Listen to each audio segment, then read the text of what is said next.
શા માટે મહારાજે મોટીબાની સમજણને ગોબરી કીધી?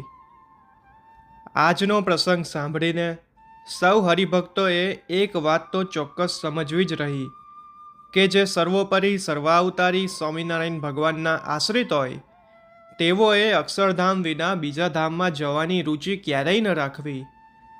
કદાચ કોઈને પ્રશ્ન થાય કે એવું કેમ, તો આવો એનો જવાબ આજના પ્રસંગમાં જાણીએ. એક સમયે મહારાજ અક્ષરઓરડીમાં બિરાજમાન હતા. ત્યાંથી ગંગાજળીએ કૂવે મહારાજ નાહવા પધાર્યા ને કૂવા કાંઠે બાજોટ ઉપર મહારાજ નાહતા હતા. તે સમયે લાડુબા તથા મોટીબા આદિકે મહારાજના દર્શન કર્યા. ત્યારે મોટીબાએ લાડુબા આદિ ડોસીઓને વાત કહી જે આ સમયે આપણા મોટા ભાગ્ય છે, ગોપીઓના જેવી પ્રાપ્તિ થઈ છે ને ગોપીઓના જેવો આનંદ છે ને ગોપીઓના જેવું સુખ છે ને ગોપીઓના જેવું કલ્યાણ થશે. એ વાત મહારાજે નાતા નાતા સાંભળી. પછી મહારાજ નાહી ચાખડીએ ચડીને અક્ષરઓરડીએ પધાર્યા ને ઢોલિયા ઉપર બિરાજ્યા. તે સમયે બ્રહ્મચારી થાળ લઈને આવ્યા એટલે મહારાજ ઢોલિયેથી હેઠા ચાકડા ઉપર બેઠા. ત્યારે બ્રહ્મચારીએ પાલામાં હાથ ધોળાવ્યા ને મહારાજ જમવા માંડ્યા.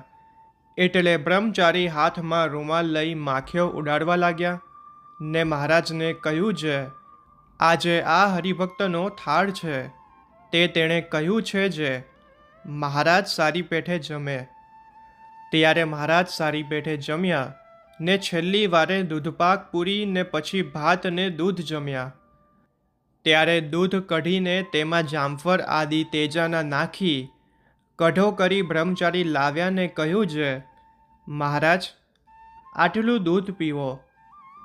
ત્યારે મહારાજે દૂધપાન કર્યું એટલે મહારાજના ઉપલા હોઠે દૂધનો ધોળો દોરો પડી રહ્યો હતો. તે શોભા બહુ ભારે આવી. તેથી સર્વ લોકોએ સારી પેઠે દર્શન કર્યા ને પછી મહારાજે ચરું કર્યું એટલે બ્રહ્મચારીએ રૂમાલ આપ્યો. ત્યારે મહારાજ હાથ કોરા કરી મુખવાસ જમીને પોઢી ગયા ને બપોર પછી ત્રીજે પોરે જાગી કોગળા કરી જળપાન કર્યું. પછી ચાખડીએ ચડી આથમણા બાળને ઓરડે ઢોલિયા ઉપર બિરાજ્યા. ત્યારે લાડુબા તથા મોટીબા આદિ સર્વે બાઈઓ મહારાજને દર્શને આવ્યા ને મહારાજ આગળ સર્વે બાઈઓની સભા ભરાઈને બેઠી. ત્યારે લાડુબાને તથા મોટીબાને મહારાજે કહ્યું છે, તમે આટલા દિવસ થયા અમારી વાતો સાંભળી, સમાગમ કર્યો, પણ કાંઈ સમજ્યા નહીં ને સમજણ ગોબરીને ગોબરી રહી. ત્યારે મહારાજને લાડુબાએ કહ્યું છે, સી વાત સમજાણી નથી તે કહો. અમે ગંગાજળીએ કૂવે નાહતા હતા ત્યારે તમે બોલ્યા છે, ગોપીઓના જેવો આનંદ ને ગોપીઓના જેવું સુખ ને ગોપીઓના જેવું કલ્યાણ થશે એમ તમે કહ્યું.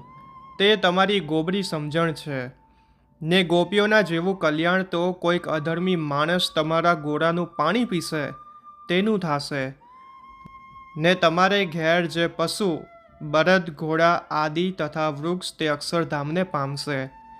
ત્યારે તમારા કલ્યાણની તો સી વાત કેવી, અને તમે તો હજુ ગોપીઓના જેવા કલ્યાણને બાજી પડ્યા છો. એ જ તમારી સમજણ ગોબરી છે. અને મોટા અવતારાદિક આ દરબારના ફરીમાં લોટીને માથે ચરણરજ ચડાવી જાય છે એવો તો આ ભૂમિકાનો મહિમા છે.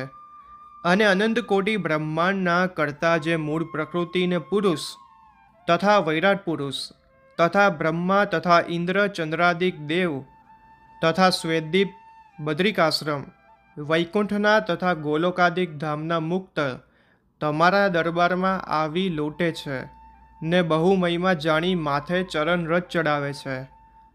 ને તમે તો ડાંગરના ફોતરા જેવું જે ગોપીઓનું કલ્યાણ તેને ઈચ્છો છો.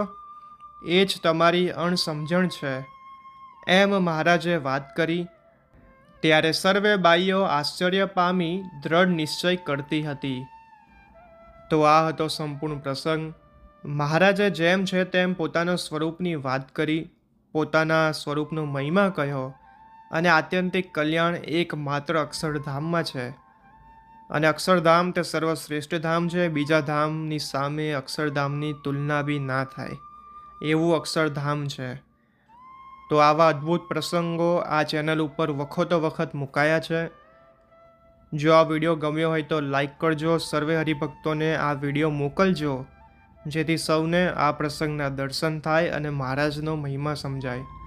અને આવા ઘણા બીજા વિડીયો આ ચેનલમાં મૂકવામાં આવ્યા છે.